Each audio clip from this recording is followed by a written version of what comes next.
This is a well-known incident in the Bible where Jesus spends 40 days in the wilderness and was tempted by the devil. It happens at the beginning of his public ministry, immediately after his baptism. In this two-part video series, we will examine this incident in detail, its meaning and significance.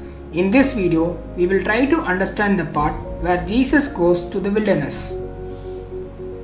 This incident is noted in three Gospels, Matthew, Mark and Luke, as you can see in the screen. We may have read this verse many times, but let us take a closer look. There is an important question which comes to mind when we read this. Why did the Holy Spirit lead Jesus into the wilderness? What is the purpose behind that? The wilderness, or simply the desert region, has historical and philosophical meanings in the Bible. Historically, the wilderness is associated with many events like Israel wandering in the desert, Moses and Elijah spending time in the desert, and so on. From a philosophical perspective, the wilderness represents a time in life when we experience a lack of something, including things like lack of money, lack of health, and so on. Regardless of which aspect of the wilderness you look at, it is still a wild and unpleasant place to be. So why would the Holy Spirit lead Jesus to such an unpleasant place as the wilderness? Let us try to examine some views around that. There are two common Christian views that I have heard on why Jesus was in the wilderness.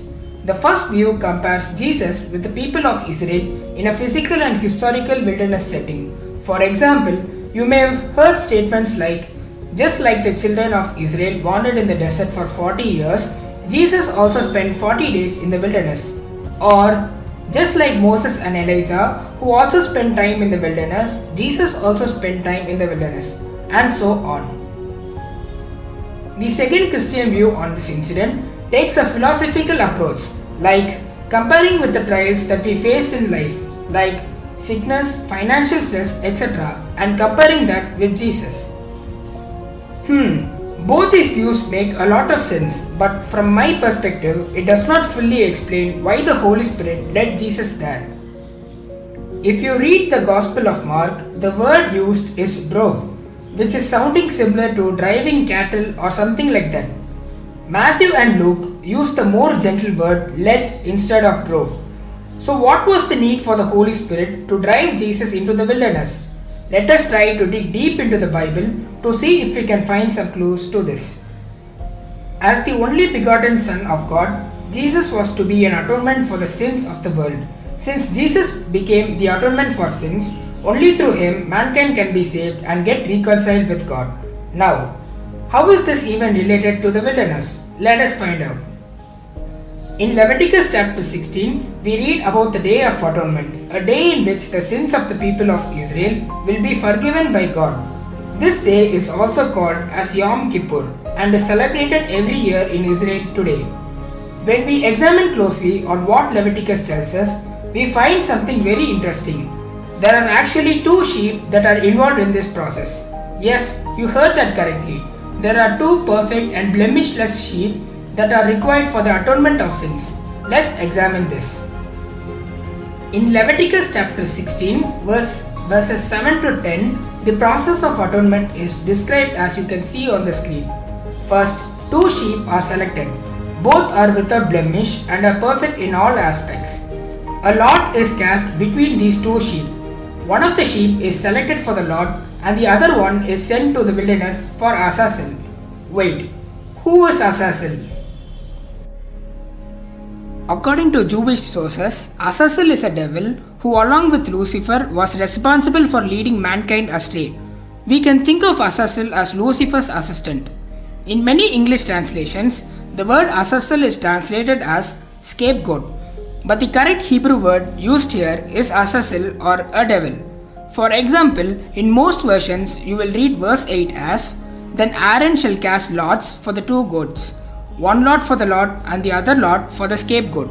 But the correct Hebrew translation is like, "And Aaron shall cast lots on the two goats, one lot for the Lord and the other lot for Azazel." As for the reason and meaning for handing over the sheep to the devil, we can probably cover that in a future video.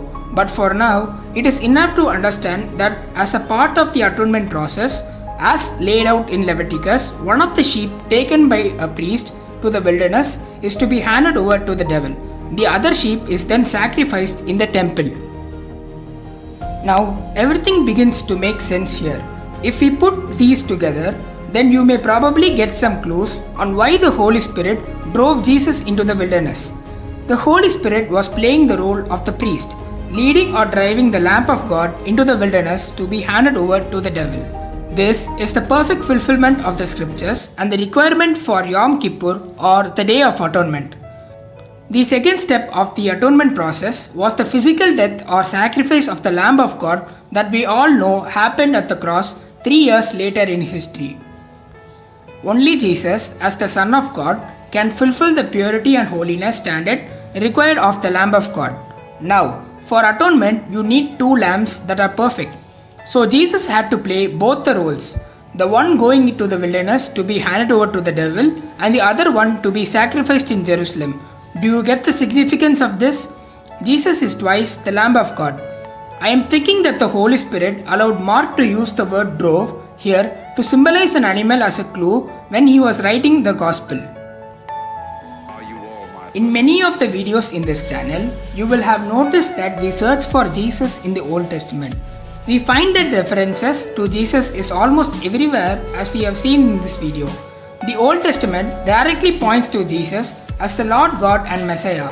Let those who have ears hear this. Let me share a couple of interesting facts related to this topic before we end this video. From the ancient customs of Israel, we understand that before the sheep is led to the wilderness, a scarlet or deep red colored thread is tied around its neck. This color signifies the sins of the people of Israel, which the sheep carries away to the wilderness.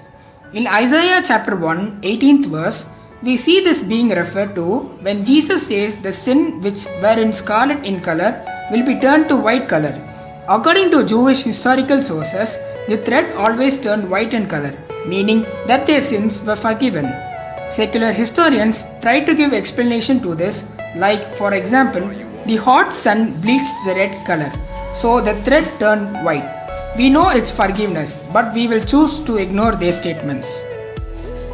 2 ancient Jewish texts, the Jerusalem Talmud and the Babylonian Talmud, record some very interesting events that took place between 30 AD till 70 AD or till the destruction of the temple by the Romans. From 30 AD onwards, the scarlet thread remained scarlet in color, meaning it did not turn white in color. This is actually recorded as a miracle of Yom Kippur. Since the thread always used to turn white for hundreds of years, now from 30 AD till 70 AD for a period of 40 years, the thread did not turn to white but remained as scarlet in color. After 70 AD, the temple was destroyed and hence this practice was stopped. I have given links to the historical sources in the description below this video in case you are interested to know more. It is very clear to me that after 30 AD, God did not accept the wilderness atonement and ignored the atonement process itself. I think those rabbis must be really stupid to call it as a miracle in the first place. I mean, God is rejecting your sacrifice and you call that a miracle? They should have been on their knees begging for forgiveness rather than calling it a miracle. If what the rabbis recorded were true, then it's a problem that they need to explain. Many highly educated rabbis and scholars today try to give some crazy explanations like loss of brotherhood, lack of faith, Roman interference, and so on. But this is to be expected. Even when the Son of God walked among them, these people did not recognize him. So I would not expect them to understand anything from the scriptures at all. But we as Christians know the exact reason why God rejected the atonement sheep and did not change the scarlet to white as is spoken by Isaiah. In 30 AD, a blemishless lamp of God was sent to the wilderness. This lamp was so perfect that it was sufficient to cover the sins of the world, past, present, and future. There was no need for further atonements when we have the Son of God who covered it all. Behold, the lamp of God who takes away the sins of the world. Well, hope you found this video interesting. Stay tuned for our next video in the Temptations series where we will explore the temptations in detail. I hope you enjoyed watching this video. Please send us your comments. If you have not subscribed to us, please click on the subscribe button below to be notified of new videos. Thank you for watching.